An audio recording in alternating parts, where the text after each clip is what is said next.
Hi guys, this is the advisor and welcome back to the channel of upright men and women. Guys, I'm going to try and make 2 videos today. I'm actually doing some further research on a hot video, but I think that I have several thoughts in my head that needs to be heard. So I'm doing just a Sunday reasoning in the morning here to enlighten my people. Now, sadly, the majority of people who needs to hear all the very important things that I have to say here are not going to tune in because it don't have a big headline. And that is the irony of living on this planet today. It is always the people who know the most who will pop by to enhance the vast knowledge that they already have. Because you see, the people who know the least, those are the people who think them know everything. And they feel that there is nothing left for them to know. Because the fact is, see, the least you know is the most you think you know. Because you're not even sensible enough to know, say you don't know nothing. It is always the most learned among us who thinks there is so much more left to learn. Anyway, let's get into this Sunday reasoning now. I recently put out 2 videos, and this particular video is meant specifically to address the responses from those 2 videos. And guys, trust me, when I say this is crucial, there is some eye-opening for you people who love your country and want the best for your country and stand with the police. Because there is no way under the sun that you can consider yourself to be a law-abiding citizen and at the same time hate the police. It makes absolutely no, it is impossible. So look within yourself. If you hate the police, then you hate law and order. That is automatic. That is indisputable. That cannot be questioned. Now, this most important first point I need to raise pertains to the video I put on the 24th of April. That is last week, Thursday. And it pertains to the incident at the Heidel School, where policemen accosted a student of the school and there was a tussle and the youth was arrested. The comment I need to refer to, that I'm referring to, is one from one of my most loyal and ardent subscribers. And in this case, I won't call her name because I think she just need to be schooled or to be pointed in the right direction, but I do think she means well. Her response was, "Good morning. You can't blame everything on parents. When the kids are amongst their peers, they act up." Okay, fine. I accept that. When kids are amongst their peers, they act up. I see absolutely nothing wrong with that comment. Or should I say, with those few words. But here is the key part to remember. When they are among their peers, every child is going to be more relaxed and more open and be more themselves when they are amongst their peers because they know that what they're doing there will be more acceptable. Any child, my child, your child, any child on earth is going to behave according to the nature of the group of peers that he's in. So me not have no problem with that. But here's the thing. Once an adult steps into the room, that child is no longer simply amongst his or her peers, right? So, if at that time the child continues to behave as if he is amongst his peers, his parents had already fucked up.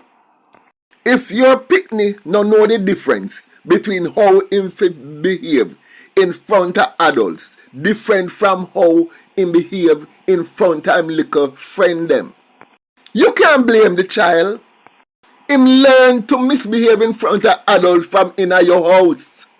Because the way a child behave in front of his peers and the way a child behave in front of an adult, any adult, is an ultimate indicator of how that child was brought up. Because a child brought up in a good home would have automatically seen once an adult steps into the picture. I mean a police. Any adult, it don't have to be a teacher. Once an adult steps into the presence of that child's behavior would have changed if him did brought up decently. So my dear, as I was saying, so the parents have to blame if the child's conduct is not altered in the presence of an adult. Now guys, here is something that is even more critical than what that response was. Pertaining to the second video that I had made following on the previous one, this was on 25th of April, Friday, I had lamented the unfortunate position that Donna Scott-Mottley, the Shadow Minister of Justice in the People's National Party, had berated the police and lauded the actions of the unruly and immoral and violent and lawless picnic them that had encountered the police in the normal execution of their duties. And again, my comment section blew up. And there is something critical about this that people needs to know. Up to this morning, there were 294 comments under that post. Just round it off at 300.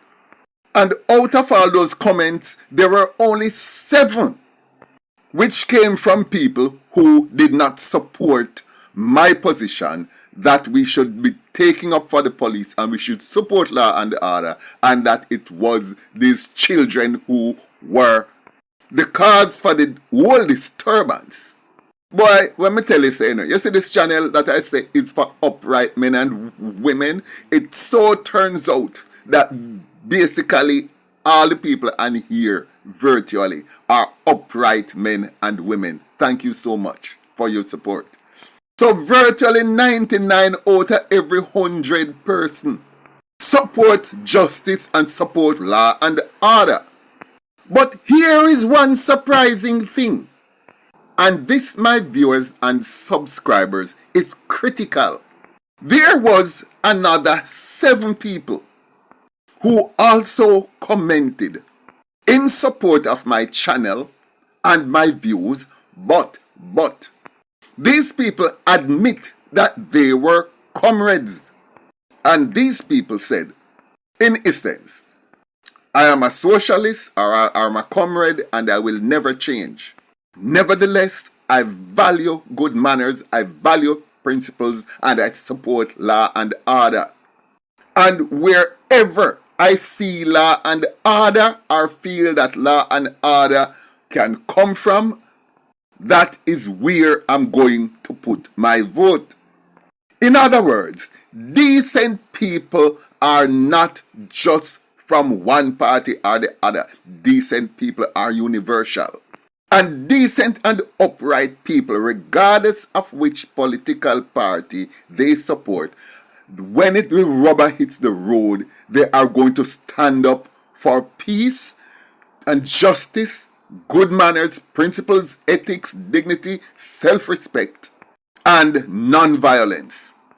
In other words, there are strong comrades, die-hard comrades out there who do not support the official position of their party and are not only embarrassed by it, but are appalled because of the position that Donna Scott-Mottley has taken. And not just Donna Scott-Mottley, because she was not speaking for herself. She was speaking in her official capacity as the opposition spokesman on justice. Now, the part that turned off most of the people who commented in my comment section, and you can go over there, go look, because I don't take down none. Search through them, they are all 300. They are there. The main thing that really ticked off everybody was this. Listen to this. It is a stark reminder of the urgent need for systemic change in how we protect our most vulnerable. To the family of this brave young student, we stand with you. He'll refer to an unruly individual, young adult, or should I say, what is supposed to be a child, although in behavior and attitude and principles is a full-grown ass man. And she referred to that as our most vulnerable. Our most vulnerable. I tell police anything come my mouth, and now it's have no respect for law and order, and him are the most vulnerable. And then she call him brave. This brave young student. Oh. Even though you can't see her face, you hear the eye water drop out her eye. Fake eye water, of course. So her position is official party policy. And of course, this was just the 7 who decide to make their views and their positions known. Now, how many more comrades has the party now isolated, are hopping off the train now that they feel that the party that they have dedicated their life to is not supporting their moral standards, and that they could not, with a clear conscience, continue to support that organization when it has taken a diametrically opposed views on their core principles. Now, I would like somebody to send this video to Donna Scott-Mottley for me, along with the next one. Both of them, because to me, she has picked a fight and has picked the wrong team. Jamaicans are overwhelmingly decent people, and they are going to back law and order. And this channel for upright men and women will always take a position based on principles. All I am hoping for, though, is that the current events, the current situations which exists, the history as it were, and the dynamic movements that are taking place now are things that the Jamaican citizens, are things that patriotic Jamaicans will take into consideration so they can know what is best for their country's future. Now, thank you guys for watching. Like, share, leave a comment below, and I look forward to seeing you in my next video.